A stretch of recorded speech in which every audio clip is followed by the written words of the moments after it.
So I triple crowned Nahida.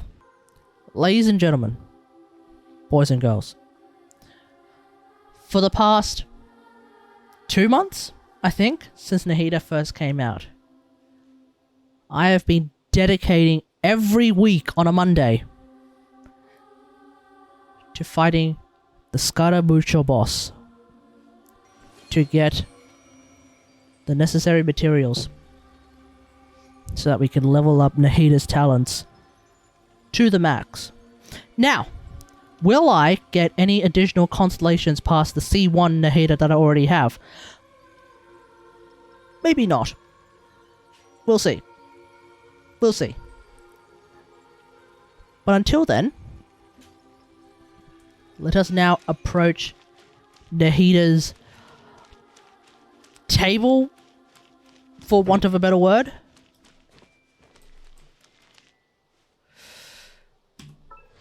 It's time.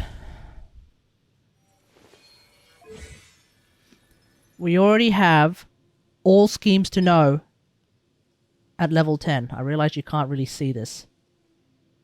Let's do that one. Okay. We already have all schemes to know, which is a special ability at level 10. We already have illusory heart. I don't think illusory is a word, but we already have illusory heart at level 10. The time has finally arrived. Nahida's normal attacks.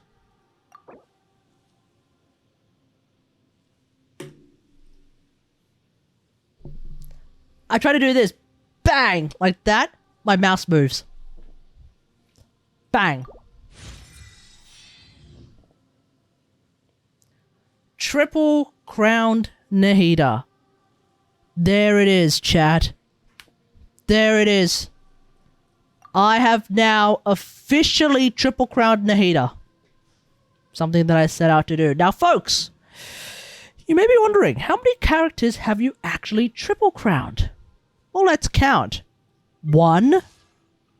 This is with C6 Lisa, so obviously 1, 2, 3, 4, 5, 6. That's it. 6 characters. I have triple crowned, I think, 6 characters. I knew when I first got Nahida, especially after all the advertising and the entire quest to actually rescue her from the tower, of course I had to triple crown her. Just out of principle. Of course I was going to give her 3 crowns, and it turns out she's a really, really strong character. We're here with Masadori and Nahida. Alright. We'll have a look at how much damage a triple crown Nahida can do, both without spread damage and also with spread damage. We'll start off without spread damage. I've crowned Nahida's normal attacks, and generally speaking, Nahida's normal attacks are not going to do a lot of damage, you know? We're not exactly experiencing huge amounts of damage.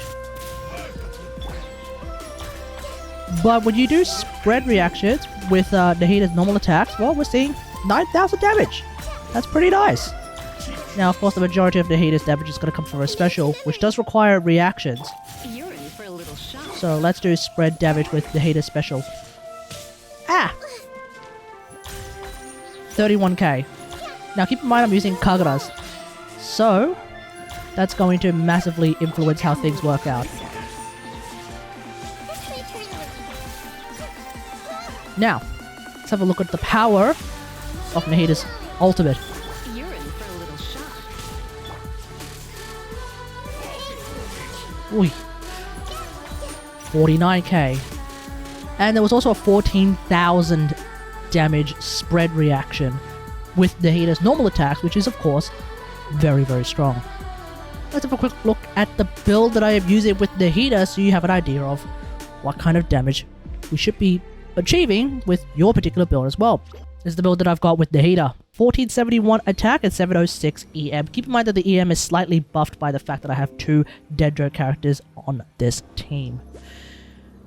55, 186 on the crit ratio without a Dendro Cup. Using R1 Kagura's, of course. I was thinking about getting good old-fashioned floating dreams, but I figured, you know what? I really like Kaguras, and I just prefer Kaguras over floating dreams any day. 4-piece Deepwood. And these are the artifacts that I'm using on 4-piece Deepwood. They're not the most amazing, like, cracked artifacts in the universe, but when you're using artifacts that range between pretty decent to pretty good, you can see that the power of Nahida means that even these kinds of artifacts can absolutely pop off. Yes, I do have C1 without getting C2, and the reason why I wanted to get C1 without getting C2 is that I feel like C1 does allow Nahida's ultimate to be just that much more useful in providing various gameplay mechanics when you're not using teams that have electric characters like Nilu teams, or when you are using Nahida teams that don't have any Hydra characters, for example, and you still have the extended duration on her ult. That's the main reason. And yes, I triple crowned her. Alright, let's have a quick look at how much damage you can do with a Nahida sort of hypercarry team, if you will. Something like this. We've got Lisa to strip armor. We've got Zhongli to provide even more elemental resistance. We've got Sucrose to provide EM.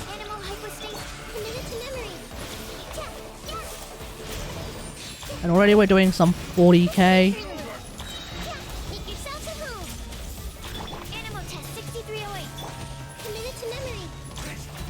64k on the final hit with Nahida's special. That's pretty much it. Let me know what all of this in the comments below. Have you triple crowned your Nahida?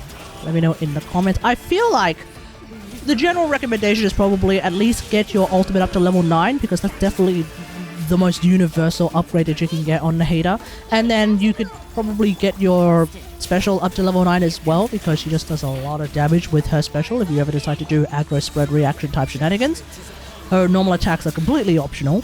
And then crowning her abilities is optional as well. As always, the difference between level 10 and level 9 talents is usually minimal for that amount of investment. But as someone who wanted to triple crown her right from the start, of course I was going to triple crown her. That's just how I was going to roll. But that's just me. You don't necessarily have to follow me, but I do recommend getting her talents up pretty high. All in all, I think Nahida is a very, very strong character and can be used in quite a lot of teams. Some teams of which I have talked about and discussed in various other videos. Feel free to check them out. But yeah, that's pretty much it. Hope you guys enjoyed this. If you like this video, hit that like button, subscribe for more Genshin Impact action. And until next time, I'll see you guys later. Thanks for watching. Bye.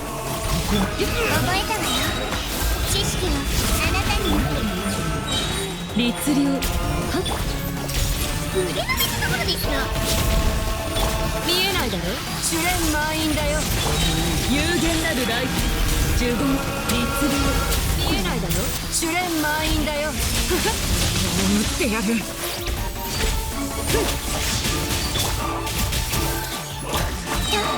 れこそ知恵の方へ。律令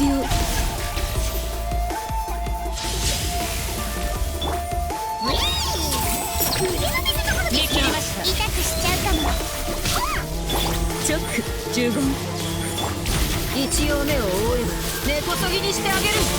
やっそれ振動の権限チョック律令呪言全部丸見えね。無念無想一層断絶音が聞こえる。